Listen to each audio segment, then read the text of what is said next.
hay'adda khayriga ah ee Uganda ee ka shaqeysa arrimaha samafalka iyo taakulaynta dadka jilicsan ayaa maanta raashin u qaybisay dad danyar ah oo raashinkaasi u baahnaa. Dadkan danyarta ah ee raashinka loo qaybinayay ayaa gaadhaya ilaa 120 qoys oo baahin weyn u qabay inay helaan raashin ay quutaan. qaybinta raashinkan waxaa ka warbixiyay gudoomiyaha hay'adda khayriga ah ee Uganda Sheekh Aadan Xasan Saciid iyo Sheekh Saciid Maxamed Faarax iyo waliba mas'uuliyiin kale oo raashinka la qaybinayay. inagoo iwaada iyo khayrkii weligiinba uga barateen xaqiiqatan kula saaxiibteen ee sadaqaadka khayriga waxtarka waxa weeyaan gacalis qabsashada masaakiin naxariisnimada alxamdulillah ku ogeydeen ayaa hay'adda iwaada gudoomiyaha yahay sheekheena Sheekh Aadan Allah subhanahu wa ta'ala raalli ka noqday aynu maanta goobtan joognaa inagoo waxa weeyaan qaybtii dambe cuntada ama iftaarka ama waxa weeyaan cuntadii loogu talagalay bisha barakeysan Ramadaan sanadka 2023 qaybinayna ayaa goobtan alxamdulillah rabbil caalamiin 100 qoys ku dhawaad ayaana kan lagu diyaariyay dhaqaalaha waxa ka soo shaqeeyay Allah subhanahu wa ta'ala ka noqday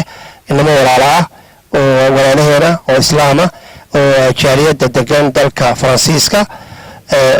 group ilaa 5-6 nin kamid yihiin ayaa goobtan la joogan oo yaani indhahooda ku arkeen waxa wax qabo oo tusoo taabsi runtii ayaa meesha ka dhacday walaalaha dalka Faransiiska jooga Ilaahay subhanahu wa ta'ala dartiisa dadaan garanayn aanay isku wadan ahayn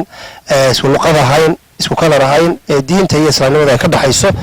Faransiiska ka yimid Ilaahay subhanahu wa ta'ala waxaan uga baryaynaa khayr dunya khayr aakhiro Ilaahay subhanahu wa ta'ala umriga u dheereeyo caafimaadka u siyaadiyo cibaadada Rabbi subhanahu wa ta'ala u toosiyo adduunyada waxay jecayeen jalla wa ala u siiyo aakhirana Ilaahay waxaan uga baryaynaa harkiisa harsadaan oo jannatu firdaws ta'ala iyo jannatu naciim Ilaahay subhanahu wa ta'ala walaalaha inuu geeyo وليس فربنا بعد ذلك الإسلام كي وتدك إسلام كي ذلك يوروب شوغا وليس حقيقة هذه فربنا وحق دقنك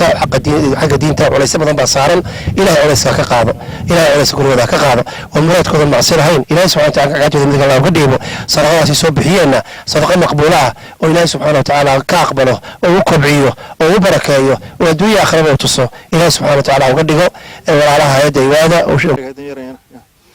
الحمد لله والصلاة على رسول الله صلى الله عليه وسلم إلهي با مهدل سبحانه وتعالى ولا ليال ما أنت وحين تشوقنا قوبتنا ينكو قيبنا إنه راشينكا إلهي بقول قيس أيين ما أنت هلكن أقو قيبنا إن بالفضل الله إلهي فضل جيسا وحود درس على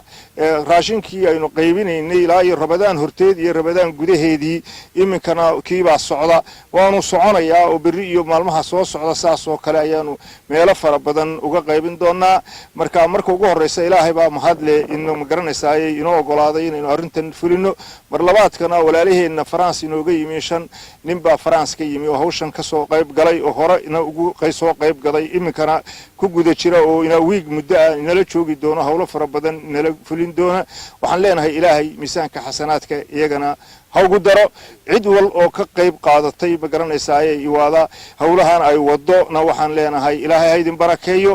ciddii ka ma garanaysaa meel walow adduunka laga joogo baan France ma ahayn haday Ingiriis tahay haday Yurub tahay haday Mareykan tahay haday Australia tahay haday Carabaad tahay meel walba waad nagala soo qayb qaadateen waxa weeyaan sidaas un baanu mar walba anaguna goob joog ugu nahay oo aanu u qaybinaynaa marka waxaan aad iyo aad baan ma garanaysaa cid walow ka qayb qaatay leedahay jasaakallahu khayran ilaahay miisaanka xasanaadka idin ku daro hawshanina way socotaa oo joogsanaysa maaha waxaan idinku baaqaynaa baahidii wali way jirtaa oo ma garanaysaa ilaahay un baa dadka baahi tira subhanahu wa ta'ala marka cidii sidaas oo kale uga qayb qaadanaysa meel kasta adduunka ka joogtaba ha ka soo qayb qaadato hana la soo xiriiro iyo asxaabtay waxaanu ka nimi wadanka la yiraahdo Faransiiska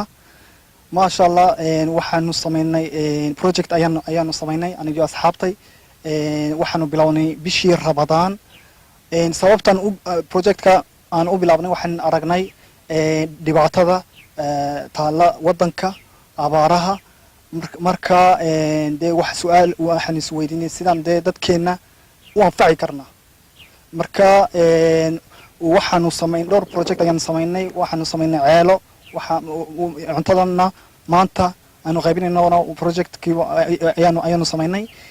marka masaajido badan ayaana caawiyay marka muuminiin badan ayaana caawiyay oo nagu dheerigeliyay marka alxamdulillah marka hore waan u ducaynaynaa nimanka na soo caawiyay iyo walaalaha marka dadku Soomaali ahaan inaguma caawin waxay nagu caawiyeen muslim ahaan marka de sidoo diinta noo sheegayso muslimku waa walaalka muslimka muuminiintu waa walaalo marka meel kasta ay joogaan wayna soo caawiyeen marka waxaan ku buushaareynayaa dhalinyarada Soomaaliyeed ee dibadda joogta anfacno dadkeena aanu anfacno insha Allah waynu anakuna de waan samayn karnaa dhowr project aynkan oo kala alxamdulillah waa naka Maxamed Cabdilaahi soo fadhiistay Star TV Berbera.